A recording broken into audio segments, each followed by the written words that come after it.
I'll never forget the silence on the warehouse floor when the trucks didn't show.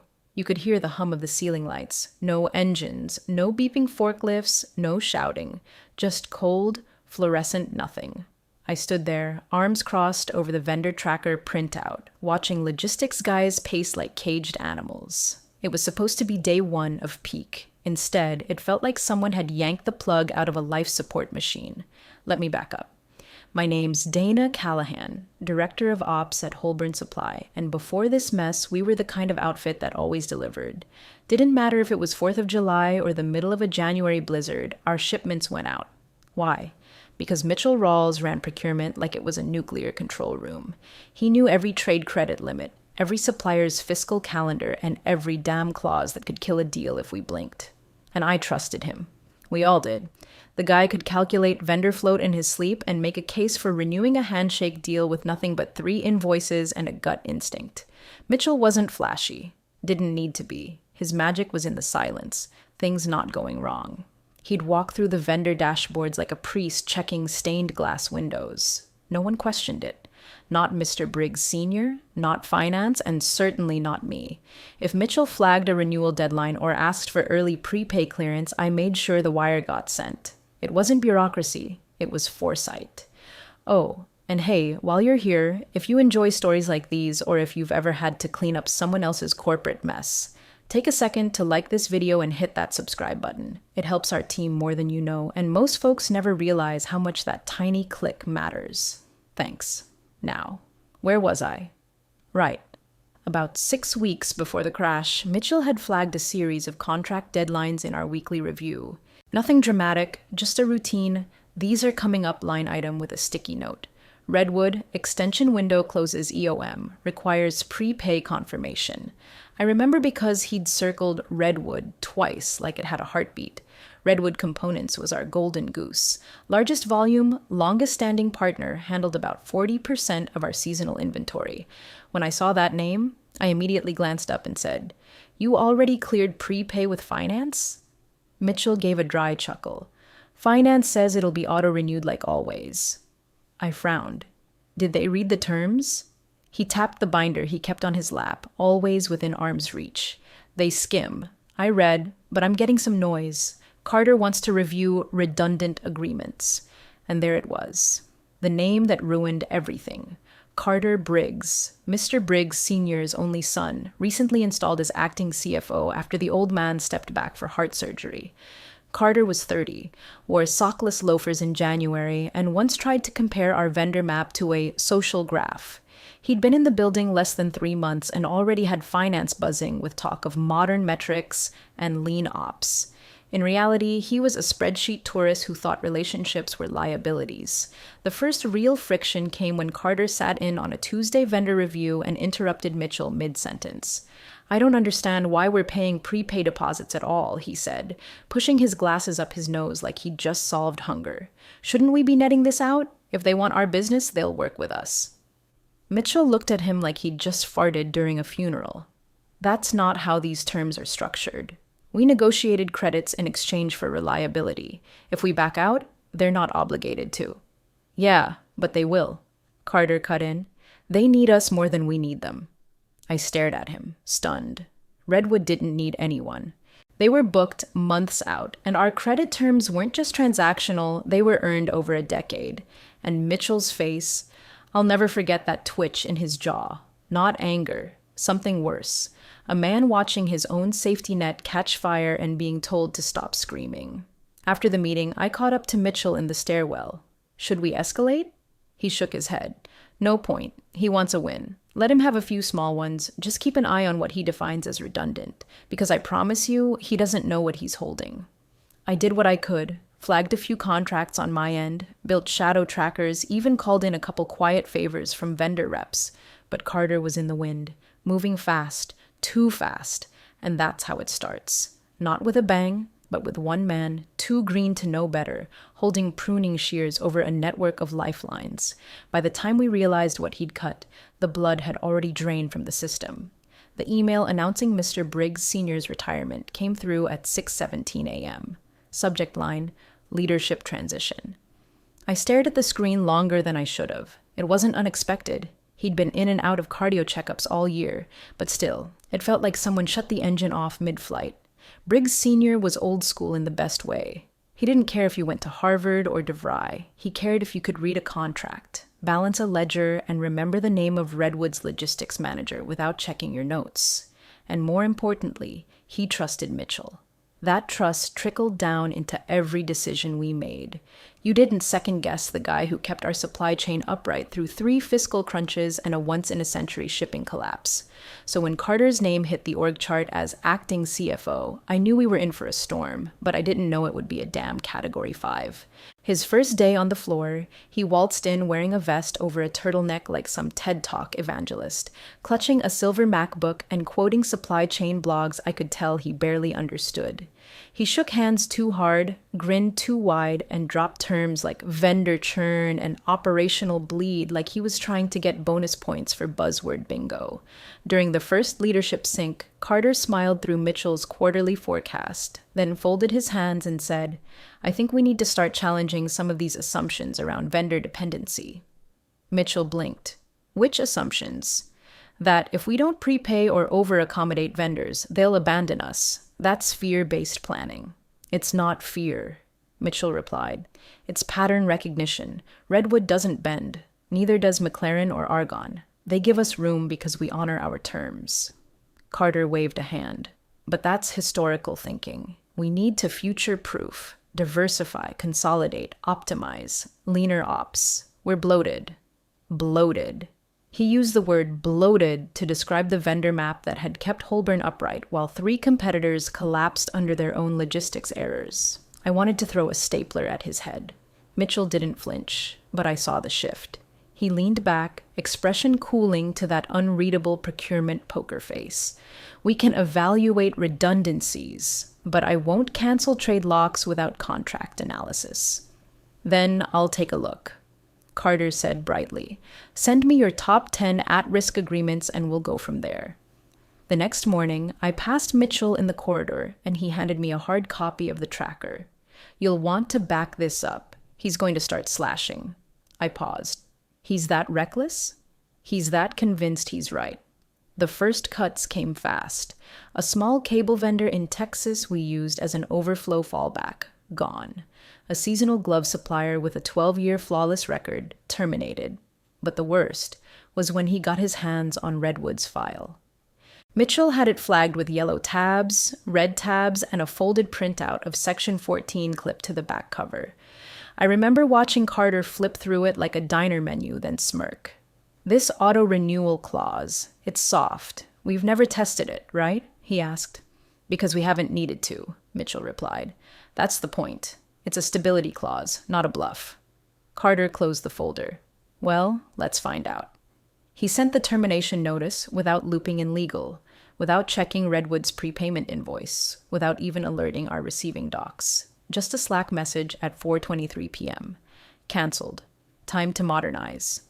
Mitchell didn't yell, didn't storm out. He just printed the Slack thread, stapled it to his original renewal memo, and filed it in his red folder, the one he only used when someone up the ladder was about to walk off a cliff and take the rest of us with them. At the next ops sync, Carter leaned into his chair and said, "By the way, I've removed the old procurement prepay map from the finance dashboard. We'll rebuild from scratch. Mitchell, I want a new vendor sheet by Friday. Only current, active, necessary partners. Nothing legacy." Mitchell stared at him for a long second, then wrote 3 words in his notebook and underlined them twice. He didn't say them out loud, but later, when I peeked at the page while we reviewed staffing, I saw what he'd written. Section 14 clock ticking. I should have pushed harder. I should have gone straight to legal, but I didn't. Because after 15 years of stability, you forget what real turbulence feels like, until you're bracing against it without a seatbelt. The meeting started with a joke. Carter's kind of joke, the smug MBA variety that only lands if you're surrounded by interns who owe you favors. "So I told my buddy," Carter grinned, pacing the front of the conference room. "Our vendor dashboard looks like a retirement home. So many legacy deals, I expected someone to roll in a wheelchair." A few nervous chuckles echoed around the table. I didn't laugh. Mitchell didn't even blink. Carter clicked to the next slide on the screen. A pie chart labeled prepay exposure by vendor tier. He circled a wedge in red. This here? Dead weight. We've got vendors pulling 90-day prepay terms with less than 6% order volume. Why are we fronting their cash flow? Mitchell's voice was calm, low. Because in Q4 2021, that vendor front-loaded production for us during a shipping crisis, kept 3 clients from canceling contracts. Right. But that's not happening now, Carter replied. We're living in 2025, not wartime procurement mode. These guys are milking us. They're trusting us. Carter spun. With respect, Mitchell, every time we talk vendors, you sound like we're planning for nuclear winter. The sky isn't falling. We don't need these scare memos. Potential extension risk. Credit volatility alert. You're scaring people. And fear-based planning leads to missed opportunities. Mitchell didn't flinch. Fear isn't the enemy. Assumption is. That silenced the room. Carter let the silence hang for half a beat, then turned to the group. We're done burning cash on what-ifs. Effective immediately, we're canceling prepay arrangements for McLaren Logistics, Fairlink Plastics, and Redwood Components. I sat up straight. Redwood? Mitchell slowly turned his head. You're canceling Redwood's credit lock. Carter grinned. Yeah, we'll renegotiate on our terms. I'm not paying interest on their invoices just because they're allergic to net 30 like the rest of us. They're not allergic, Mitchell said evenly. They're in demand. Then let them chase the market. They'll be back. The air in the room went heavy. You could feel the people who knew what that meant shrink in their seats, and the ones who didn't sat frozen, waiting for someone to translate the look on Mitchell's face. But Mitchell didn't argue. He just sat back, adjusted his glasses, and calmly closed his laptop. Carter moved on, flipping to a slide labeled Vendor Churn Goals. After the meeting, I followed Mitchell to his office. He moved with that mechanical stillness, like a man clenching every muscle just to stay grounded. When I walked in, he was already printing. Not angrily, deliberately. A stack of Carter's directive emails slid out of the tray, page after page of euphoric cost-cutting decisions wrapped in buzzword frosting. He opened his red folder, clipped them in. Then I watched him grab a yellow Post-it and scribble something slowly, pressing the pen down hard. Section 14 voids extension on breach. He stuck it right on the front page. You really think they'll walk? I asked quietly. He looked at me. Flat eyes, no anger, just warning. They won't walk. They'll vanish. No email, no calls, no partials. Just gone, like we never existed. And Carter? Mitchell gave a slow, bitter half-smile. Carter is writing checks with confidence that the rest of us have to cash in reality. The next morning, Redwood's prepay wire bounced back. I checked with finance. Carter had pulled the authorization line from the weekly ledger. No memo, no chain, just a digital fingerprint of someone too proud to ask how trade partners survive when respect dies.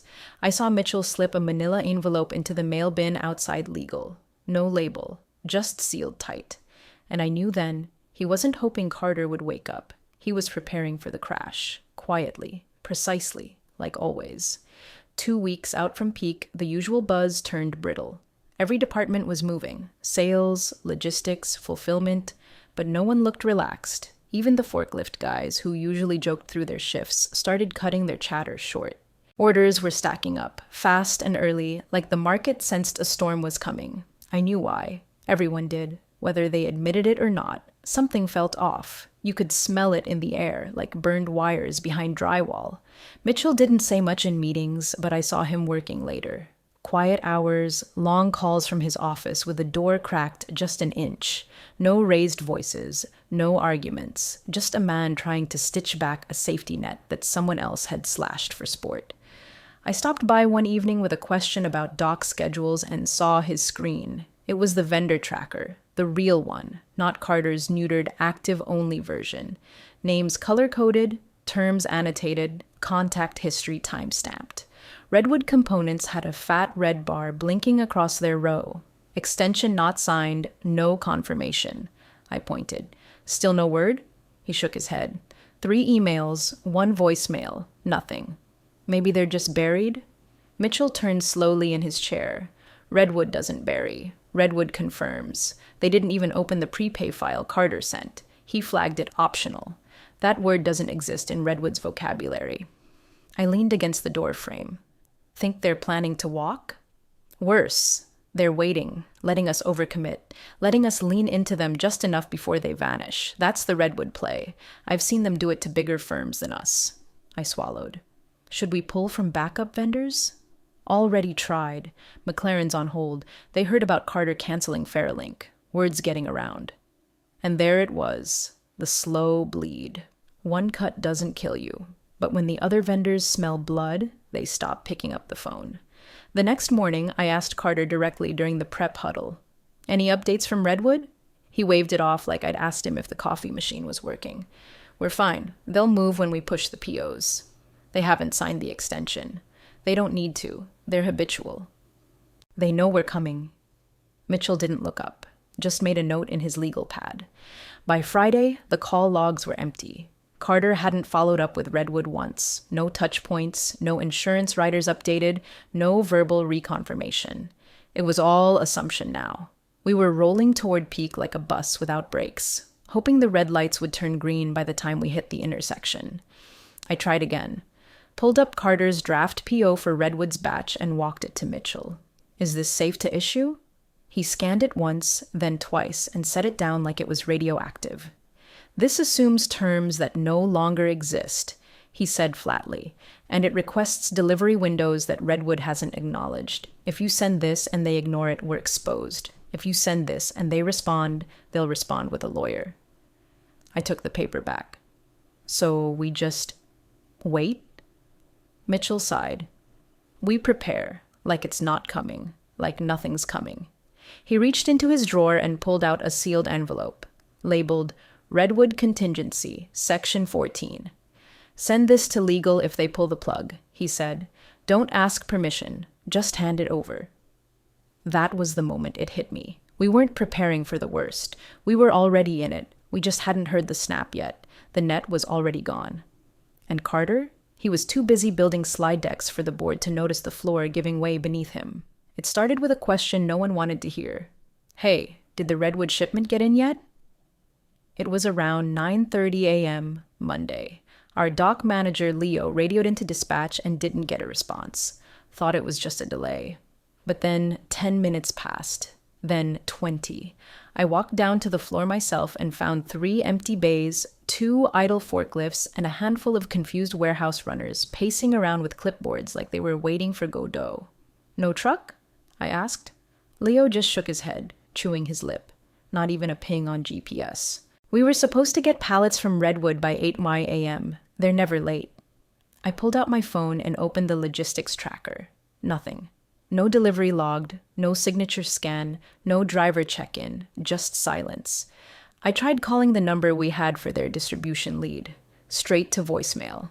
Mitchell was already standing near the main terminal, arms crossed, watching everything with the same expression he wore during Carter's vendor cuts. Tight-lipped, eyes calculating, already 10 moves ahead. I didn't even have to ask. Nothing, I said. He slowly shook his head. I sent an urgent invoice Friday, confirmed receipt, no reply, no bounce, just nothing. I opened my mouth to ask the next question, what now, when the sales floor upstairs erupted. You could hear it through the vents, yelling, fast footsteps, a printer jamming, then someone slamming a desk drawer shut. I jogged up 2 flights and pushed open the glass door to find Dean from Strategic Accounts yelling into his headset. What do you mean you're pulling the order? We already confirmed inventory. On another line, Emma from Client Ops was typing like her life depended on it, muttering, They're going to charge us penalties. We're past SLA. If we don't ship today... Mitchell appeared behind me, calm as stone. Redwood didn't show, he said quietly. Dean froze. Didn't show or didn't ship? Both.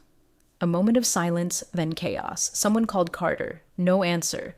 Another tried to track down the Redwood account exec. Out of office. Finally, Mitchell turned to me and said, Let's check finance. Now. We headed straight to the 3rd floor and found the finance team already in huddled panic. Samira, our senior accounts coordinator, had a stack of envelopes on her desk she hadn't even opened yet. She looked up as we entered, pale. There's something weird, she said. A courier dropped off this envelope Friday afternoon. No one signed for it. We thought it was just another invoice. Mitchell took it with both hands and slit the top clean with his thumb. He pulled out a single-page legal letter on Redwood's letterhead and began to read silently. Then he read it again.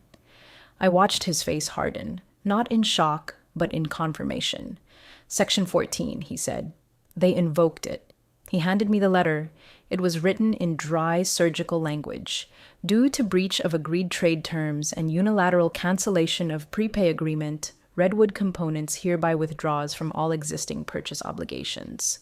Per Section 14, all automatic extensions are void. No appeal, no further shipments will be honored, no signature, no call, just finality. I sank into the nearest chair. They gave us a clean kill, Mitchell said, folding the letter precisely.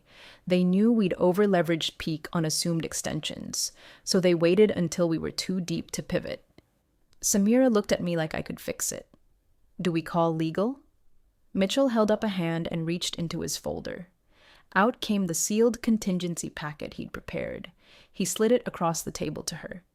Give this to General Counsel, and make sure Carter's name stays on all 3 emails. She nodded, visibly shaking. I glanced at Mitchell. What do we do now? He exhaled once through his nose. We document, and we brace.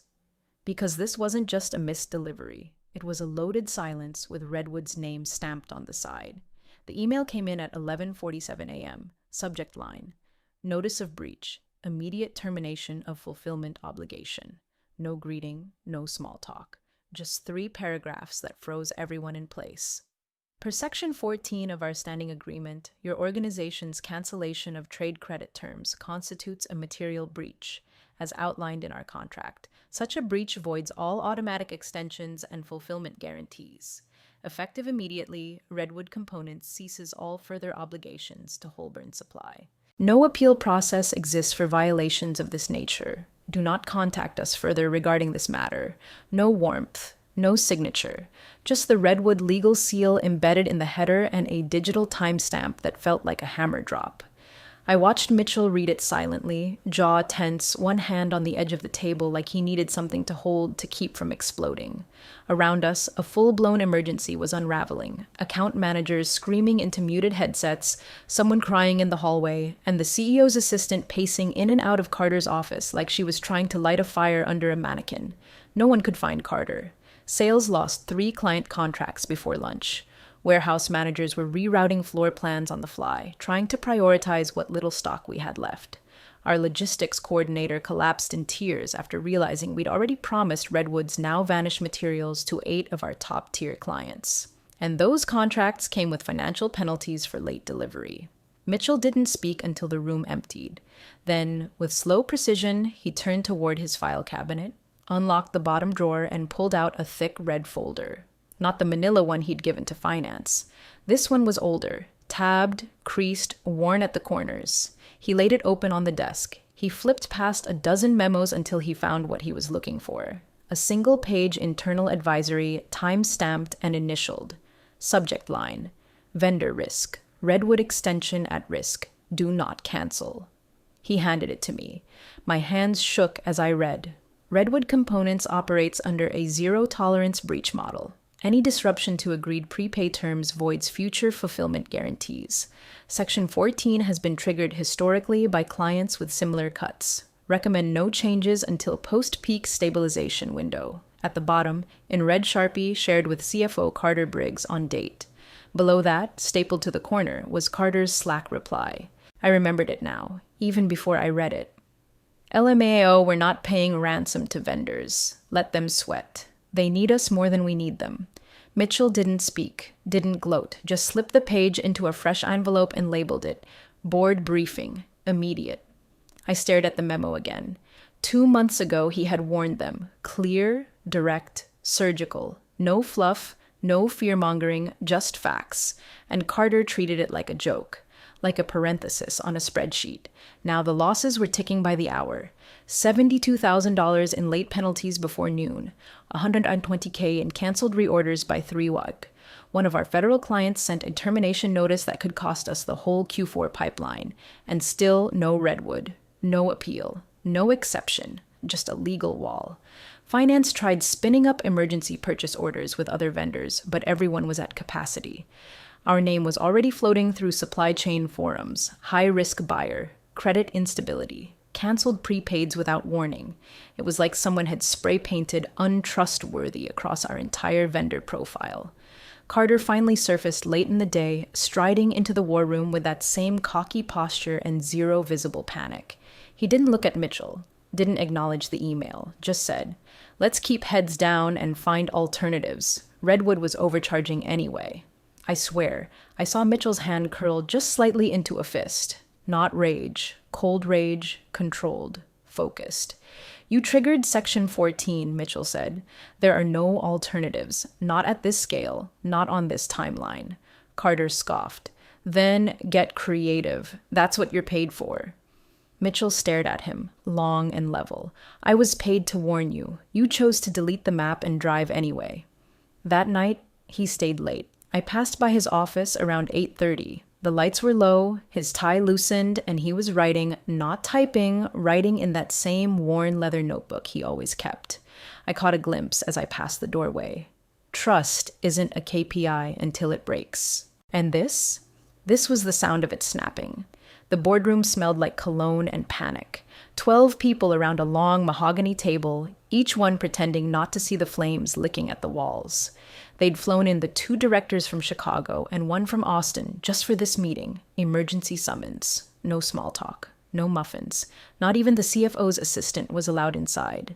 Just the top brass, the CEO, 2 legal advisors, and Mitchell, who hadn't spoken a public word since the Redwood email hit the server. Carter stood near the front of the room with a clicker in his hand and sweat blooming under his collar. He looked like a man trying to present his way out of a house fire. "We are actively exploring replacement vendors," he began, voice too bright. "Redwood was overpriced, and frankly, we're better off without them in the long run. A short-term gap, yes, but a solvable one." "Short-term gap," the chairman echoed, one brow raised. "We've lost $3.1 million in projected margin this week alone." Carter cleared his throat. "I believe some of that is exaggerated. Momentum will recover once we realign POs." The chairman didn't even blink. "And the penalty clauses?" "We're, negotiating." Then Mitchell stood up. No fanfare, no theatrics, just stood, walked to the end of the table, and began handing out a stack of neatly stapled packets, 1 to each board member, 1 to legal, and 1 for the chairman. He didn't say anything. He didn't have to. I watched as pages flipped slowly. The room shifted, the kind of shift that doesn't come from volume but from weight, from documentation, from proof. First page, Mitchell's original memo, clear header, time-stamped. Vendor risk. Redwood extension at risk. Do not cancel. Legal language. Historical precedent. Specific reference to Section 14. Second page, his summary bullet points. Redwood will not respond to assumption. Breach will result in contract void. No appeal, no wiggle room. Third page, a printout of Carter's Slack reply. LMAO. We're not paying ransom to vendors. Let them sweat. They need us more than we need them. The air turned still. Even the legal team froze. No one looked at Carter. Not yet. They were too busy reading. I scanned the room, watching one director run a finger down the margin notes. Another pulled out her glasses. The guy from Austin muttered, "Jesus Christ," under his breath. The chairman finished reading first. He closed the packet gently, then folded his hands over it. "Mr. Rawls," he said, addressing Mitchell, "did you share this memo with CFO Briggs directly?" Mitchell nodded once. "Yes, it was emailed, printed, discussed in the September vendor sync, and tagged in Slack." "And this Slack message?" was his response. Carter tried to speak, tried to laugh it off. "Look, that message was informal. I was being sarcastic. Obviously, I didn't mean—" "Did you cancel the Redwood prepay?" the chairman cut in. Carter blinked. "Yes, but Did you discuss the terms with legal?" "No, but we've never had to—" "And when Mr. Rawls advised you not to cancel without confirmation?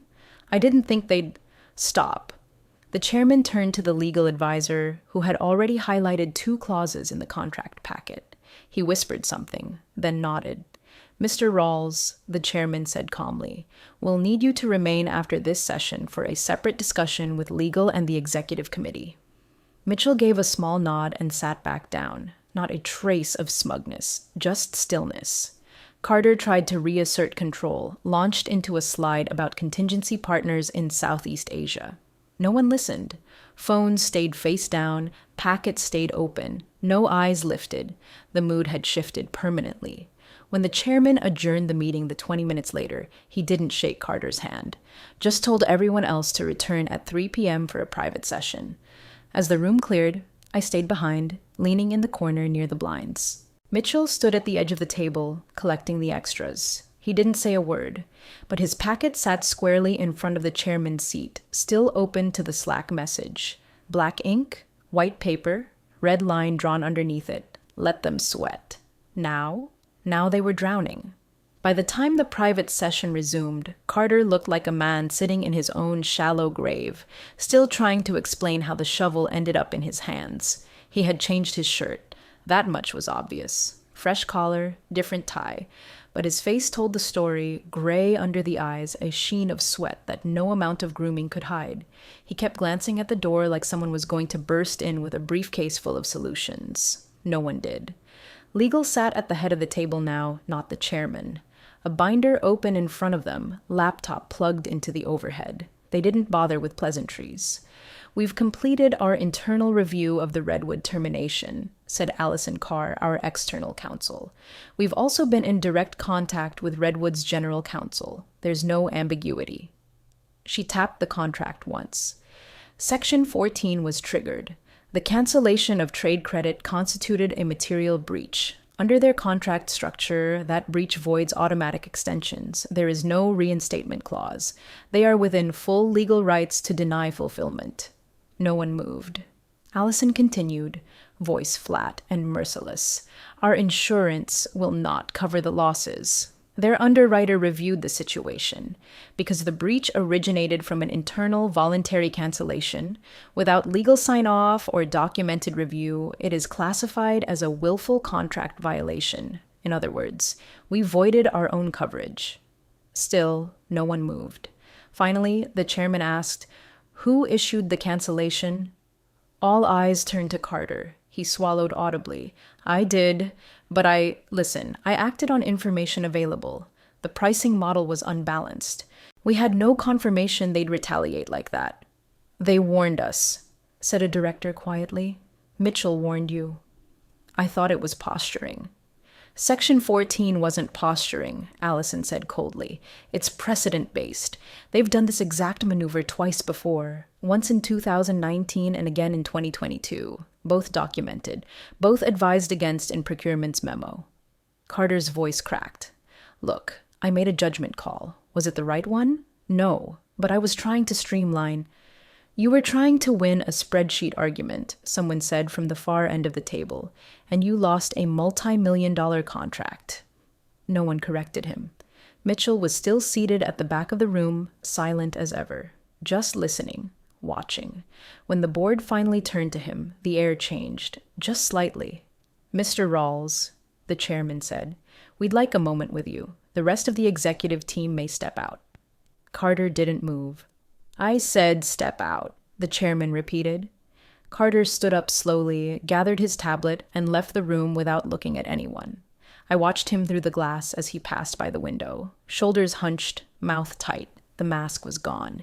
He'd gambled his authority on a bluff, and now he was nothing but frozen hands in a fire he'd lit himself. Inside, the doors closed softly. Mitchell was invited to the front of the table. No performance, no smirk. Just a man asked to speak after spending 2 months being ignored. First, the chairman said, we need to know where we stand with our vendors. Can we still stabilize? Mitchell nodded. Some, yes. Not all. Redwood is lost. But others haven't closed doors yet. They're waiting to see how we respond. They're not just angry. They're insulted. We canceled without context. The chairman nodded. We've retained a supply chain consultant. You'll coordinate with her directly. We need a salvage strategy by Friday. Can you provide contact points? Mitchell already had the list ready. Printed, 3-hole punched. Vendor contact tiers outlined. He handed it across the table without a word. "Thank you," the chairman said. "We'll talk about longer-term responsibilities later. For now, help us stop the bleeding." Mitchell nodded once and stood to leave. As he passed me in the hall, I caught his eye and whispered, "You all right?" He paused. I told them the ice was cracking. They laughed. Now they're asking if I swim. He walked away before I could answer. Carter was gone by the next morning. No announcement, no farewell email, just a cardboard box of his things by the security desk and a revoked access badge sitting next to it like a silent confession. The only trace of him left in the building was the Slack message still pinned in the risk channel. LMAO were not paying ransom to vendors. Now it was just a cautionary tale, a punchline without a laugh. The conference room was quiet in that eerie, pre-storm kind of way. No coffee carts, no whispering assistants, no clatter of keyboards. Just 12 people in suits waiting to be told whether the iceberg had cracked the hull clean through or just scraped the paint. The chairman didn't waste time. He walked in holding 2 folders. No laptop, no slides, just paper. Old school, like Mitchell. "Before we begin," he said, voice steady, "I'd like to read 2 documents into the record." He opened the first folder. "Memo dated September 7th, submitted by CFO Carter Briggs," he read. "Subject, prepay optimization and contract streamlining." He continued, each word slicing through the air like a scalpel. "The current procurement structure is redundant and risk-averse. We propose termination of legacy prepay agreements with McLaren, Ferrolink, and Redwood Components. Holborn holds significant leverage in current market conditions. Anticipated vendor pushback is minimal. Risk tolerance approved under finance guidelines." He closed the folder with a soft snap, then opened the second. "Memo dated August 23rd, submitted by Director of Procurement Mitchell Rawls." His tone didn't change, but the air in the room tightened. "Redwood Components' credit structure is non-negotiable. Per Section 14, cancellation of prepay terms nullifies all automatic fulfillment extensions. Previous violations by other firms resulted in complete termination of service. Risk level, critical. Recommendation, maintain terms through peak season, reassess after Q1. The chairman looked up slowly, scanning the room. Both memos were submitted, both circulated. One was based on documentation, history, and confirmed vendor behavior. The other was based on assumption and internal optics. Then he asked the question that would hang over Holborn for years. "Which one did you read?" No one spoke. Not the VP of sales, not the director of logistics, not even the CEO. The silence answered for them. The chairman didn't raise his voice. He didn't have to. "Effective immediately," he said, "Carter Briggs's resignation has been accepted. We wish him well in his future endeavors." Not a word of thanks, not a moment of pause, just a statement, flat and final. He turned toward Mitchell, seated calmly near the back. "Mr. Rawls, the board is requesting you temporarily oversee procurement and strategic vendor engagement until a formal restructuring plan is in place." Mitchell nodded once. "Understood." He didn't smile, didn't gloat, just accepted the weight and stood. Later that afternoon, I brought him the keys to the 4th-floor office that used to belong to the old COO. Quiet corner, view of the loading docks. He walked in, didn't even look at the window, just went straight to the whiteboard. There, written in plain block letters, was one phrase: "Trust isn't a KPI until it breaks." He capped the marker, set it on the ledge, and turned to me. "No more forecasts," he said. "We go back to facts and memory."